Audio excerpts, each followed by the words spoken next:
Welcome back to the China News Weekly Digest for the week ending October 30th, 2022. This is a conservative perspective on last week's news from China.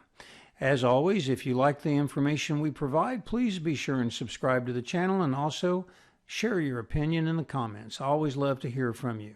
Hi, howdy folks, my name is Lee Thurburn and I wanted to cover this week's news starting off by mentioning that when the 20th Party Congress concluded, a number of pronouncements were made, a number of speeches were made, and the immediate reaction of the global stock markets was to basically investors jumped out of Chinese stock over primarily fears that a more hawkish sentiment was being expressed in all of the communications, especially regarding the unification of Taiwan by force. This also comes on the heels of the United States announcing the previous week that shipments of semiconductor manufacturing equipment, and people that know how to operate that stuff from the United States would no longer be permitted to China. This effectively decimates the Chinese advanced semiconductor industry because China has no ability to really produce the kinds of semiconductors that are used in advanced aviation, automobiles, missiles, and such. So with those thoughts in mind, let's go ahead and jump into the news. On October 29th, Reuters reports that Japan will now set up a new joint command to manage the operations of its land, sea, and air forces. This was reported on Saturday as part of a major defense overhaul in the face of China's increasing assertiveness over Taiwan. The Japanese government aims to have the Joint Command functioning by 2024. It will be tasked with coordinating strategies and boosting Japan's defense cooperation with the United States. Prime Minister Fumio Kishida's government is boosting its military spending in response to China's growing might and geopolitical uncertainty over Taiwan, along with North Korea's missile developments. Earlier in the week, on October 17th, Japan announced that they had not ruled out raising corporate and household income taxes to fund planned increases in the defense budget in the next fiscal year, according to the head of the ruling Liberal Democratic Party. The government is set to boost its military spending again in the face of China's rising might and geopolitical uncertainty over both Taiwan and North Korea's missile developments. With public debt at more than double the size of its economy, Japan has little room left to increase the funding, thereby leaving the country with options such as spending cuts, tax hikes, and additional debt issuance. On October 28th, Reuters announced that Japan is in the final stage of negotiations with the United States to buy U.S.-made Tomahawk cruise missiles, according to the Yomiuri Daily News. Tomahawks can hit targets from more than 1,000 kilometers, that's 620 miles away. They put parts of China and Russia's Far East within range when launched from Japan. Tokyo is seeking its biggest arms buildup since World War II, again in the face of Beijing's rapid military modernization and increased activities in nearby waters. In other news, the Australia Broadcast Corporation on October 31st announced that the United States is preparing to deploy up to 6 nuclear-capable B-52 bombers to the Northern Australia Territory, and this is a provocative move, according to experts, aimed squarely at China. Washington is planning to build dedicated facilities for the giant aircraft at the Tyndall Air Base just south of Darwin. The United States has drawn up detailed plans for what it calls a squadron operations facility to be used during the Northern Territory's dry season, an adjoining maintenance center and a parking area for 6 B-52s.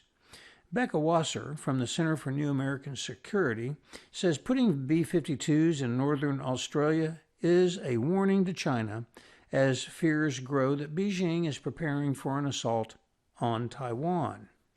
In terms of strategy, the main message of the 20th Party Congress is that China will stay the course of the past 5 years. This means one thing: national security takes precedence over economic growth. China's 20th Party Congress has come and gone. Despite all the fanfare and the media hype, it was a fairly hollow event. It revealed little we didn't already know about Chinese autocracy that maintains a grandiose ambition and ideological bluster to match, but is woefully unprepared for an uncertain future filled with risks, largely of its own making. That much is evident when the results of the Congress are examined from three perspectives: leadership, strategy, and conflict.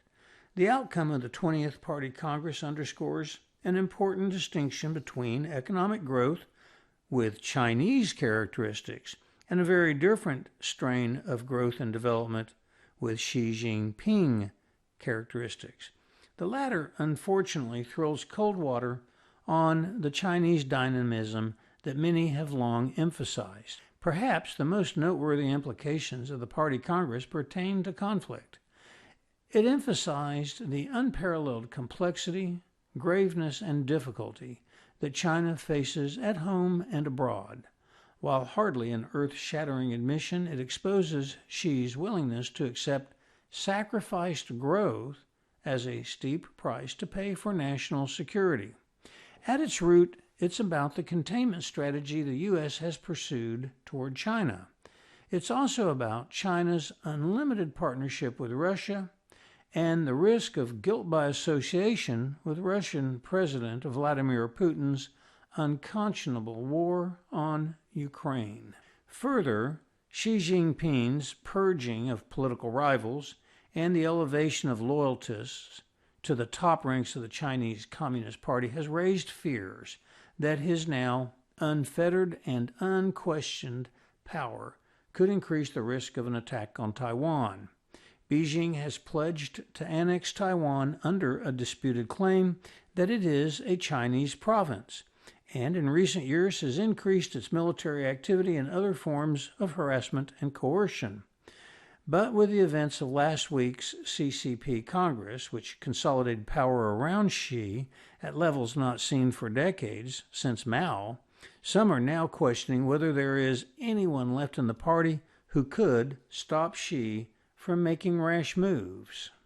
On October 25th, The Guardian published a survey that indicates that almost half of Australians believe the country should send troops to help defend Taiwan against China if required.